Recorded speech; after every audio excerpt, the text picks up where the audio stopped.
My name is Jan Beermann.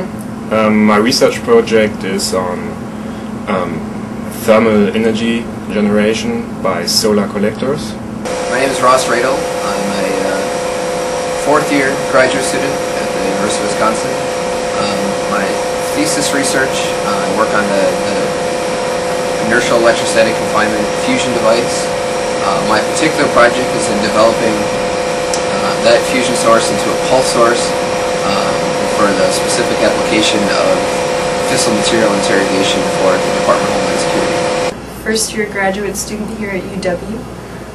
I do research. I do computational methods that basically support the development of fusion technology. My name is Yuri Roman. I'm a fourth-year student, graduate student in chemical engineering. I work with Professor Dumesic. And my research pretty much involves changing biomass into fuels and chemicals that are needed by society. Pretty much the main project that I work in is taking sugar, for instance fructose, and transforming it to this compound called hydroxymethylfurfural, which is HMF in short. Or at the same time we can take it and transform it into a fuel that you can burn in your car and things like that. And pretty much it's obtaining this HMF, which is kind of difficult. That's the main objective of my research right now.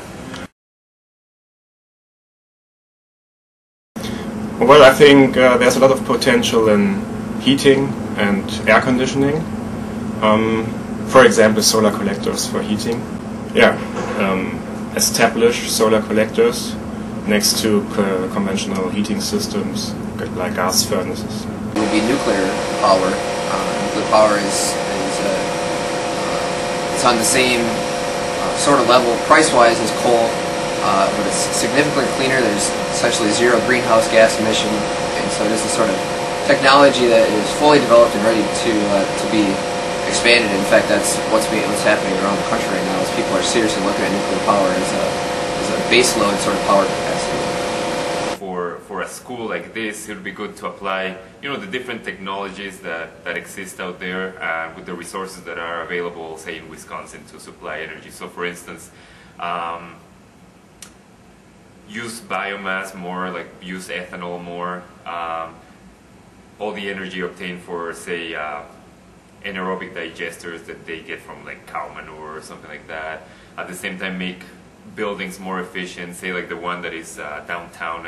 I forget the name of that building, the one that is all glass, that is designed to like obtain, like all the solar energy, like make it more energy efficient.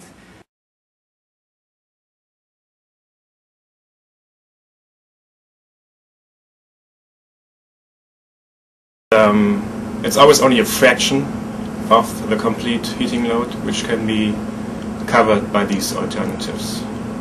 We would cover perhaps 50%.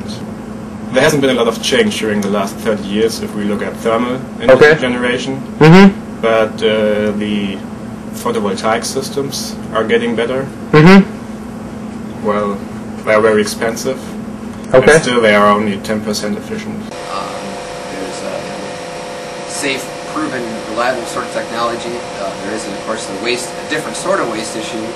But the nuclear waste is very small by comparison. I don't think there's a single thing that can be used to, for instance, substitute coal or substitute petroleum to like supply energy. And I guess like a combination of all these different alternative resources can substitute a big chunk of the energy supplied, say, by coal right now.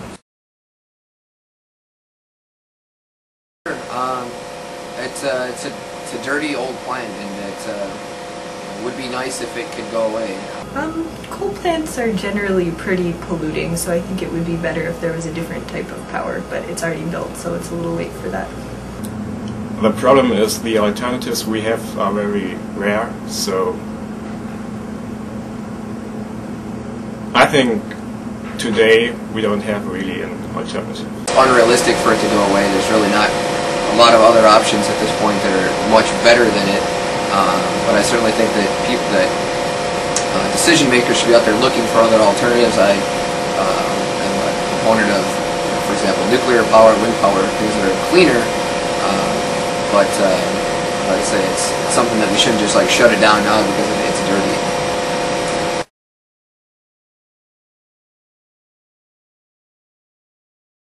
right now, since Madison already has a coal plant, the best thing they can do is kind of try and conserve energy, I guess. And control your emissions, and you do it as efficiently as possible. turn off lights. Like in here we have a system where if nobody's in here, the lights turn off automatically. Continue to do things like that around campus to just save electricity. And I mean, I guess if they cannot find an alternative way of supplying the energy for the school, I mean, they should keep the infrastructure as new as possible to make it efficient and don't release as many emissions.